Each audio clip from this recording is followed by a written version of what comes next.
Assalamualaikum warahmatullahi wabarakatuh. Saya Himatul Azmi dengan NIM 22033079.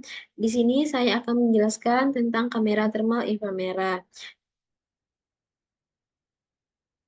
Definisi kamera thermal inframerah adalah kamera inframerah digunakan untuk mendeteksi radiasi panas yang dipancarkan oleh objek dengan suhu di atas nol mutlak.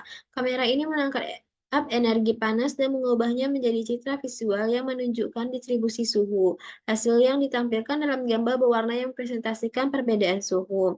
Teknologi ini digunakan dalam berbagai bidang seperti inspeksi, bangunan, pemantauan medis, keamanan, dan industri.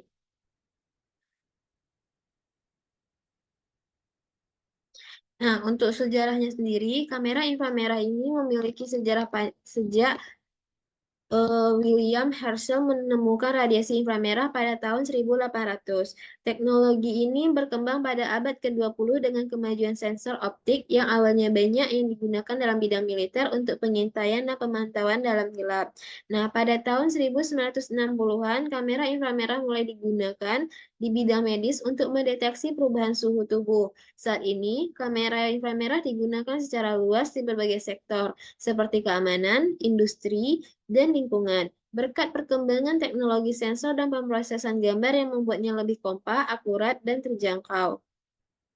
Selanjutnya ada jenis-jenis kamera inframerah. Yang pertama yaitu kamera inframerah mikrobolometer, yang mana kamera mikrobolometer mendeteksi radiasi inframerah tanpa memerlukan pendinginan, mengubahnya menjadi sinyal listrik.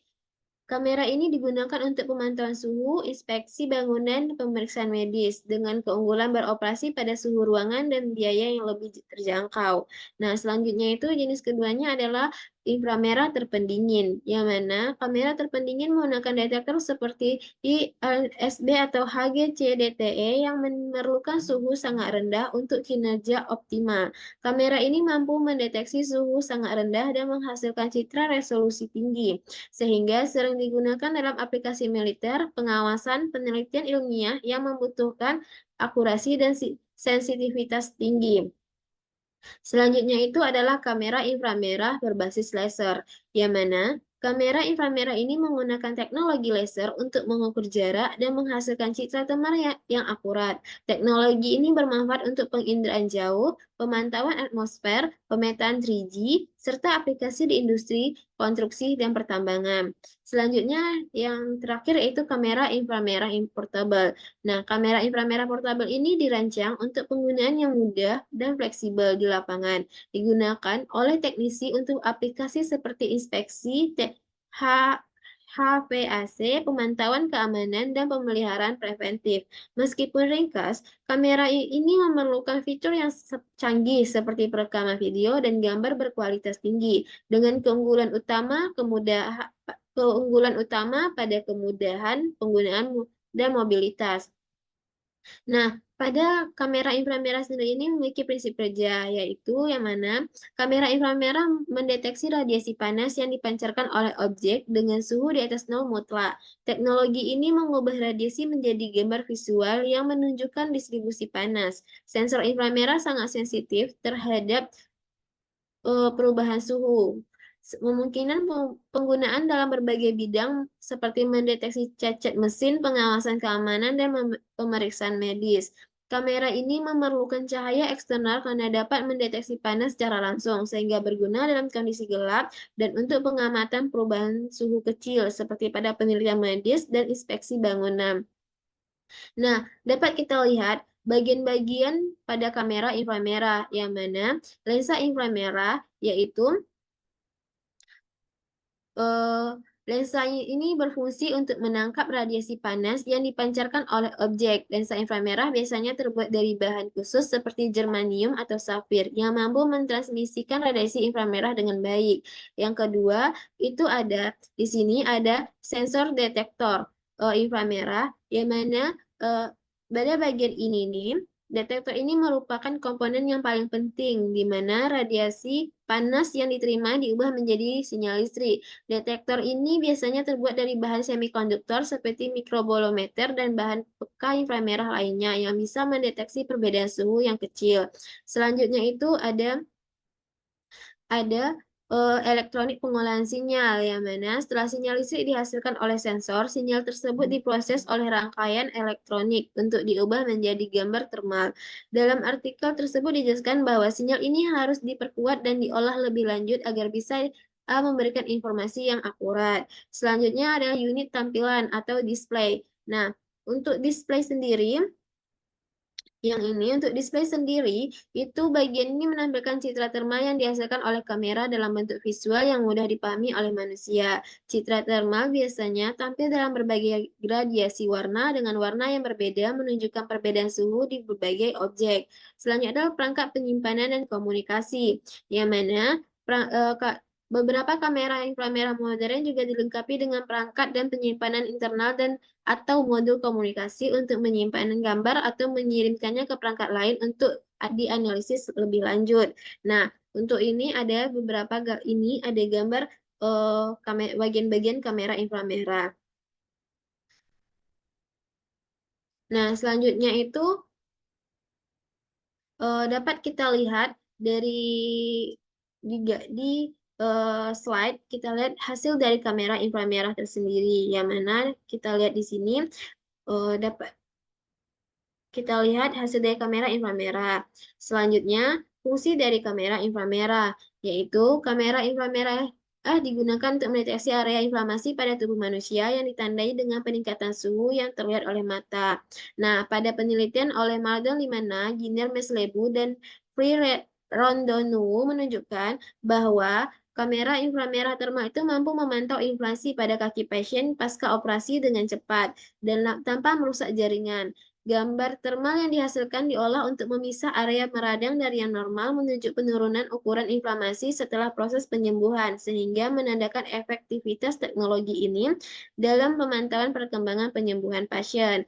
Nah, ada juga jurnal ada juga penelitian yang dikeluarkan ada juga jurnal oleh Manaro Hidayah, yang mana judul jurnalnya itu adalah deteksi objek pada mobil otonom dengan kamera termal inframerah, yang mana isinya yaitu menggunakan metode penelitian untuk mendeteksi objek seperti kendaraan dan manusia dengan akurasi 70,8% dan presisi 84,8% pada siang dan malam. Jarak deteksi maksimum adalah 10 meter per siang hari dan 5 meter pada malam hari, dipengaruhi oleh cahaya. Sistem ini memanfaatkan pemrosesan gambar dan perangkat keras seperti laptop dan kamera termal, menunjukkan bahwa kamera termal efektif dalam mendeteksi objek dan meningkatkan keamanan pada mobil otonom. Selanjutnya, kamera inframerah seperti yang dijelaskan oleh jurnal Koko Santoso, yaitu memungkinkan perekaman suhu tubuh hewan secara non-invasif melalui radiasi inframerah. Termografi, metode yang digunakan menghasilkan termogram yang menunjukkan distribusi suhu permukaan hewan tanpa kontak langsung, sehingga mengurangi stres pada hewan. Penggunaan kamera ini sangat bermanfaat dalam kedokteran hewan untuk memantau suhu hewan, ternak, satwa liar, dan mendeteksi infeksi mikroorganisme yang menyebabkan demam, dan peradangan. Penelitian ini juga menunjukkan variasi suhu tubuh pada hewan di berbagai bagian, membantu dalam diagnosis kondisi fisiologis serta pemantauan kesejahteraan hewan.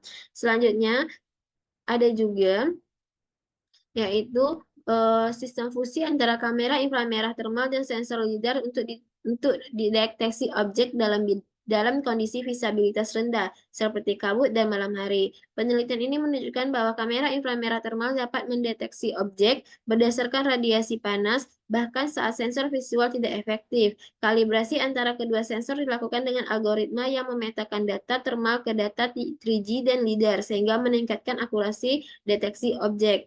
Nah, selanjutnya, hubungan antara operasi kamera inframerah dengan konsep fisika. Kamera inframerah beroperasi dengan mendeteksi radiasi panas yang dipancarkan oleh objek dengan suhu di atas nol mutlak. Hukum Stefan Boltzmann menyatakan bahwa jumlah radiasi yang dipancarkan sebanding dengan suhu absolutnya. Nah, perubahan kecil pada suhu dapat mempengaruhi radiasi yang dipancarkan secara signifikan. Oleh karena itu, kamera inframerah efektif untuk menganalisis fenomena fisika dan digunakan dalam berbagai aplikasi seperti pengawasan, pemantauan, kesehatan, dan inspeksi industri. Nah, pada pada eh, pada kamera inframerah ini dapat disimpulkan bahwa konsep fisika pada kamera thermal inframerah dapat disimpulkan bahwa kamera ini merupakan alat yang sangat berguna untuk mendeteksi radiasi panas yang dipancarkan oleh objek. Prinsip kerja kamera ini didasarkan oleh deteksi radiasi inframerah yang berhubungan langsung dengan suhu permukaan benda, sehingga dapat menghasilkan citra yang menunjukkan perbedaan suhu. Penggunaan kamera thermal inframerah meliputi berbagai bidang, seperti bidang medis, industri, dan keamanan yang menunjukkan pentingnya teknologi ini dalam kehidupan sehari-hari. Dengan perkembangan teknologi yang semakin pesat, kamera inframerah kini hadir dalam berbagai jenis, mulai dari mikrobolometer hingga kamera terpendingin, masing-masing memiliki keunggulan dengan aplikasi yang spesifik. Baiklah, sekian dari pemaparan materi saya tentang kamera inframerah. Hmm, jika ada salah kata dan salah penyampaian, saya mohon maaf. Saya tutup dengan Assalamualaikum warahmatullahi wabarakatuh.